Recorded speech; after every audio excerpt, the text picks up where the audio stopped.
When we think about engineering today, we usually picture people with formal training, degrees, and clear methods. But early American engineering looked very different. In the early United States, there were almost no trained engineers. Instead, most people were farmers or craftsmen who had practical skills but no formal education in engineering. Because of this, engineering in early America developed through experience rather than theory. To understand where those ideas came from, it helps to look at European influences. American engineering was shaped by both French and British traditions, but in very different ways. The French approach focused on formal education, mathematics, and state supported engineers, where theory guided practice.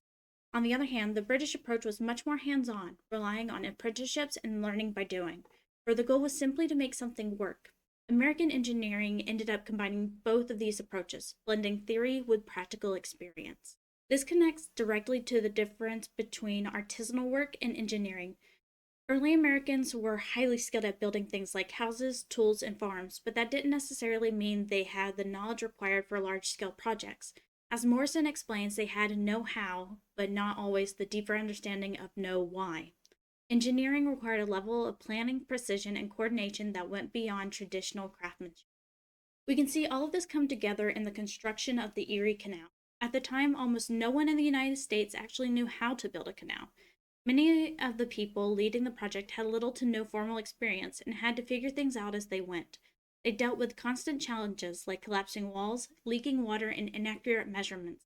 Even skilled workers struggled because canal building required entirely new techniques. As a result, engineering knowledge developed through trial and error. People like John Jervis started in basic labor roles and gradually learned engineering by working on the project itself. Over time, this created a new group of engineers who were trained through experience rather than formal education. The Erie Canal essentially became a learning environment where engineering knowledge was built in real time. Finally, the Erie Canal also shows how engineering reflects and shapes society. While the canal greatly improved transportation and economic growth, it also depended on extremely difficult and dangerous labor. Workers faced long hours, harsh conditions, and serious risk. This highlights a key idea from the course. Engineering advances can benefit some groups more than others.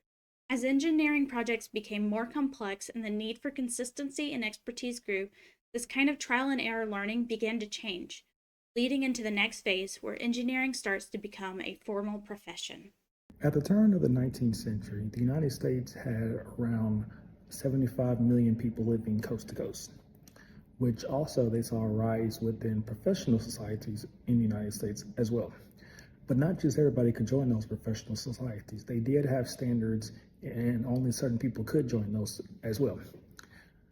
The American Society of Civil Engineers and the American Institute of Mechanical Engineers are considered the first two professional societies in the United States. The American Society of Civil Engineers was founded in 1852, and it was inactive up until 1867. And they had three different types of memberships. And it was basically for all civilians, and no military people could join. And they were basically geared around having technical knowledge of engineering. The American Institute of Mining Engineering was founded in 1871. And they were basically for anybody who was employed in the mining industry. And their goal was to support mining and not really focus on, too much engineering. So they did have a low barrier of entry. And at this time, there was very little engineering education around. Only a handful of schools had engineering education.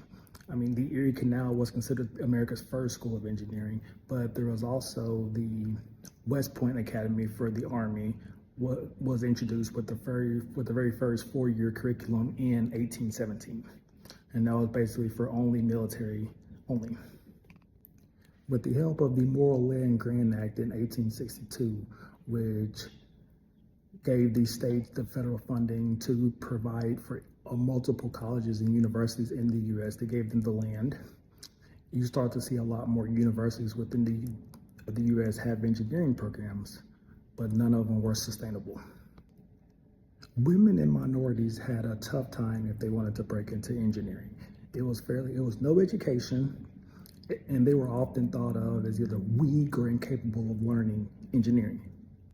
And by 1890, the Morrill Land Grant Act was expanded to offer African American students an opportunity to learn engineering, but they had to get their own separate colleges, which formed the historically black colleges and universities, HBCUs.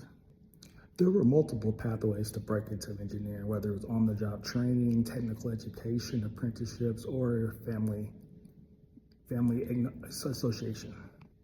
And there also was a debate whether it should be theory-based or practical-based when it comes to engineering.